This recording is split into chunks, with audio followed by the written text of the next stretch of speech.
اعوذ باللہ السمیع العلیم من الشیطان الرجیم بسم اللہ الرحمن الرحیم وللہ الاسماء الحسنی فادعوہ بہا، اور اللہ تبارک و تعالیٰ کے اچھے اچھے نام ہیں، تم اللہ کو انہی ناموں سے پکارو۔ اللہ کے صفاتی ناموں، اس کے حسین و جمیل اور اچھے ناموں میں ایک نام السلام ہے، جس کے معنی ہیں سلامتی دینے والا، سلامتی کا منبع۔ انگریزی زبان میں the giver of peace، the source of peace۔ السلام، سلام، اسلام، یہ لگ بھگ ایک ہی طرح کے الفاظ ہیں۔ السلام تو اللہ تبارک و تعالیٰ کا صفاتی نام ہے، یعنی کہ ہر طرح سے سلامتی عطا کرنے والا۔ سلام یہ دعا کا لفظ ہے، سلام علیک، تم پر سلام ہو۔ اللہ تبارک و تعالیٰ نے سورہ زمر میں فرمایا، آیت نمبر 73 میں 73 میں، وَسِیقَ الَّذِینَ اتَّقَوْا رَبَّهُمْ إِلَى الْجَنَّةِ زُمَرًا، اور جو لوگ اللہ سے ڈر کر رہے، انہوں نے یا جنہوں نے دنیا کی زندگی کو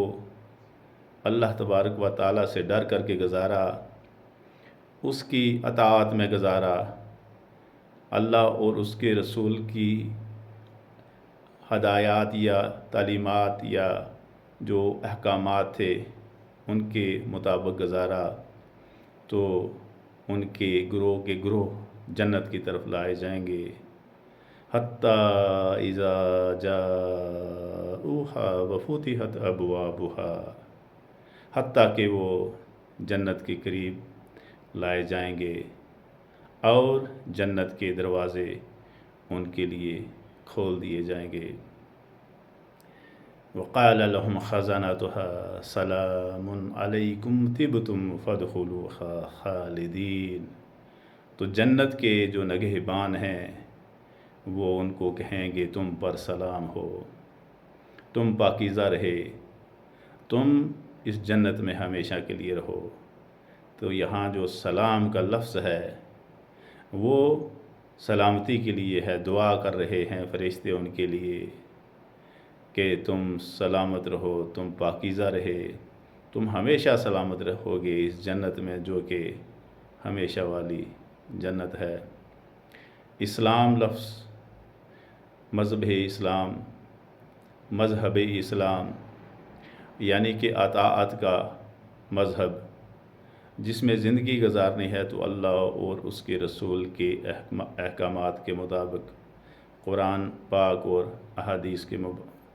احادیث مبارکہ کے مطابق، یعنی کہ ایک مخصوص دائرہ ہے جس کے اندر رہ کر زندگی گزارنی ہے۔ اس سے باہر اگر کوئی نکلنے کی کوشش کرے گا تو گویا کہ وہ اپنی جان پر ظلم کرنے والا ہوگا۔ تو السلام، اس لفظ کا ورد کیا جائے تو امید ہے، امید غالب ہے کہ انسان سلامت رہے، کیونکہ یہ اس ذات کا نام ہے کہ جو سلامتی ہی سلامتی ہے، جو سلامتی کا منبع ہے، اسی کی مہربانی سے ہم زندہ ہیں، اسی کی مہربانی سے ہمیں زندگی عطا ہوئی، اور جب تک وعدہ ہے تب تک دنیا میں رہنا ہے، اور اس کے بعد زندگی ختم نہیں ہونی۔ یہ سلامتی کی زندگی ہمیشہ کی ہے۔ اگر ہم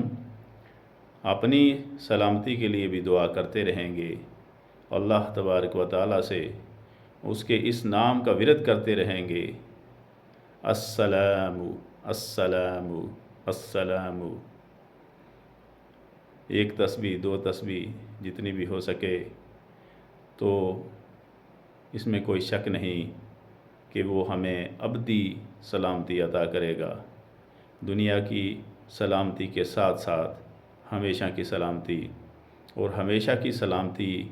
ہی سب سے بڑی چیز ہے کہ اگر ہمیشہ کی زندگی میں سلامتی نہ ملی، وہاں دکھ و تکلیف اور مصیبتوں میں گر کے، ایسی مصیبتیں جو کبھی ختم ہونے کا نام نہیں لیں گی، ثم لا يموت فیہا ولا یحیا، جہاں پہ انسان نہ مرے گا نہ جیے گا، ہمیشہ اذیت کی کیفیت میں رہے گا، تو دنیا کی زندگی کے ساتھ ساتھ اس زندگی کی سلامتی کے لیے بھی انسان کو دعا مانگنی ہے، اپنے لیے بھی اور دوسروں کے لیے بھی، تاکہ وہ سلامتی عطا ہو جو ہمیشہ کی ہے۔ اللہ تو بہت مہربان ہے، وہ سلامتی عطا کرنے والا ہے۔ غلطیاں اگر ہوتی ہیں تو انسان سے ہوتی ہیں، انسان قدم قدم پہ اللہ کے احکام کو بھول جاتا ہے، اور اس سے ایسی غلطیاں ہو جاتی ہیں کہ جن کا تدارک بھی ممکن نہیں کبھی کبھار۔ لیکن اگر انسان اللہ کے احکام کو، اس کے رسول کے احکام کو، ان کو یاد رکھے، اسلام اطاعت کا مذہب ہے، یہ سرکشی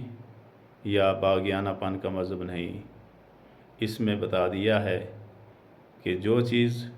کرنے کے قابل ہے یا کرنی ہے، جو نہیں کرنی، منکرات بھی بتا دیے، حسنات بھی بتا دی، محاسن بھی بتا دیے، اور معائب بھی بتا دیے۔ دین مکمل ہو گیا آج سے 1400 لگ بھگ 1440 سال پہلے، تو اس کے بعد اس میں کوئی کمی پیشی کی گنجائش نہیں۔ اللہ نے قرآن پاک میں ہر ایک چیز بتا دی، اور پھر نبی رحمت صلی اللہ علیہ وسلم نے اپنی زندگی میں وہ پریکٹیکل کر کے بتایا کہ زندگی کیسے گزارنی ہے۔ اصل زندگی تو وہی ہے جو کہ سادگی میں گزاری جائے۔ سادگی اللہ کو پسند ہے۔ نبی رحمت صلی اللہ علیہ وسلم کی زندگی سرتپا سادگی کا نمونہ ہے ہمارے لیے۔ تو لہٰذا سلام، السلام اور اسلام، یہ سبھی سلامتی کے متعلق یہ الفاظ ہیں، یہ نام ہیں۔ اللہ کا نام السلام، السلام، السلام، اے سلامتی دینے والے، اے سلامتی کے مالک، اے سلامتی کے منبع، کیونکہ اللہ تبارک و تعالیٰ کی ذات سے ہی سلامتی کا ظہور ہوتا ہے۔ یہ اس کا ایک صفاتی نام ہے۔ اللہ ہی سلامتی دینے والا ہے اور ہمیشہ کی سلامتی دینے والا ہے۔ لیکن اگر اس سے کوئی سلامتی مانگے، سلامتی کی دعا کرے، کچھ قومیں ایسی بھی گزری تھی ماضی میں کہ جو اپنے نبیوں کو کہتی تھی کہ تم اگر یہ کلام اللہ کی طرف سے لے کر آئے ہو تو اللہ کو کہہ دو ہمارے اوپر پتھر برسا دے۔ اس کی وجہ یہ تھی کہ وہ لوگ اس کلام کو مانتے نہیں تھے۔ اگر اس کلام کو، جو اللہ کی کلام وقتاً فوقتاً نبیوں پہ آئے ہیں، آسمانی کتابیں ہیں، 4 صحیفے ہیں، اگر ان کو وہ مانتے ہوتے تو کبھی ایسی بات نہ کہتے، وہ اللہ سے ڈر جاتے اور اللہ سے معافی مانگتے اپنے گناہوں کی۔ لیکن چونکہ وہ سرکش تھے، وہ اللہ کے احکام، اللہ کی کتابوں، اللہ کے احکام کو نہیں مانتے تھے، لہٰذا وہ کہتے تھے نبیوں کو کہ تم اگر سچے ہو تو اللہ کو کہو کہ ہم پر پتھر برسائے۔ تو اللہ نے پھر بعض قوموں پر پتھر بھی برسائے اور ان پر ایسی آندھی بھیجی، کسی پر پتھر برسائے، لوط علیہ السلام کی قوم پر، جو کہ نشان زدہ تھے وہ پتھر، کسی قوم پر آندھی کا جو ہے نزول ہوا، ایسی ہوا چلی کہ ان کو گھروں سے باہر کھینچ کر کے اوپر لے جاتی اور پھر ان کو الٹا کر کے سر کے بال نیچے ڈالتی، ان کے سر گردنوں تک ختم ہو جاتے، پھر وہ ہوا ان کو پھر اٹھاتی، اور پھر اس طرح کئی بار وہ ہوا ان کو اوپر لے جاتی آسمان میں اور پھر نیچے پٹکتی، جس کی وجہ سے ان کے جسم بالکل ختم ہو گئے۔ تو لہٰذا اللہ تبارک و تعالیٰ کے عذاب سے ہمیشہ اللہ کی پناہ مانگنی چاہیے کہ یا الہی، یا پاک پروردگار، اے میرے رب، اے میرے پالنے والے، اے مجھے تخلیق کرنے والے، اے مجھے دنیا کی زندگی دینے والے، اے مجھے آخرت کی زندگی دینے والے، تو بالکل سچا ہے، تو سرتاپا، تو پورے کا پورا سلامتی دینے والا ہے مجھ پر اور میرے والدین اور میرے اہل و عیال، تمام مومنین مومنات پر ہمیشہ کی سلامتی کا نزول فرما، ایسی سلامتی کہ جس سلامتی کی وجہ سے کسی طرح کی کوئی پریشانی نہ ہو، سلامت رہیں دنیا میں بھی اور آخرت میں بھی۔ اللہ سلامتی دینے والا ہے۔ السلام السلام السلام۔ انسان جب تک زندہ ہے اس کو اپنی زندگی کا احساس نہیں ہوتا کہ میری زندگی کتنی قیمتی ہے۔ زندگی کا ایک ایک لمحہ بہت زیادہ قیمتی ہے، لیکن جب اس کے پاس موت آ جاتی ہے پھر اس کو احساس ہوتا ہے، یا جب وہ اتنا بیمار ہو جاتا ہے کہ بستر مرگ پر پڑ جاتا ہے، وہ کوئی کام نہیں کر سکتا، وہ اللہ کی عبادت نہیں کر سکتا، وہ قرآن پاک پڑھ نہیں سکتا، وہ کسی کی مدد نہیں کر سکتا، تو اس وقت اس کو احساس ہوتا ہے۔ یا وہ کچھ دیکھ نہیں سکتا، بینائی چلی جاتی ہے، یا کچھ سن نہیں سکتا، سماعت چلی جاتی ہے، یا دانت گر جاتے ہیں، کچھ کھا نہیں سکتا، یا ٹھیک طریقے سے بات نہیں کر سکتا۔ قرآن پڑھنے لگے گا تو قرآن پاک کو ٹھیک طریقے سے پڑھ نہیں سکے گا، اور حافظہ کمزور ہو جاتا ہے، ہر طرح سے وہ معذور ہو جاتا ہے۔ پھر اس کو زندگی کا احساس ہوتا ہے کہ یہ زندگی جو میں نے سلامتی کی حالت میں گزاری، میں ہر طرح سے سلامت رہا، اللہ نے مجھے اتنی دیر سلامت رکھا، اس سلامتی دینے والے نے میری زندگی کو ہر طرح سے مکمل طور پر سلامت رکھا۔ میں کام کرنے کے قابل بھی تھا، میں بات کرنے کے قابل تھا، میں بات سننے کے قابل تھا، میں کوئی چیز دیکھنے کے قابل تھا، قرآن پاک کو دیکھ کر اس کو پڑھنے کے قابل تھا، میں کھانے کو دیکھ کر کھانے کے قابل تھا۔ اب میری بینائی چلی گئی، اب میرا سب کچھ چلا گیا، اس وقت اس کو احساس ہوتا ہے۔ لہٰذا اللہ پاک سے دعا ہے کہ وہ مرنے سے پہلے اللہ پاک نے جو سلامتی دی ہے اس پر غور کرنے اور اس سلامتی کا فائدہ اٹھانے کی توفیق نصیب فرمائے۔ وآخر دعوانا ان الحمد للہ رب العالمین۔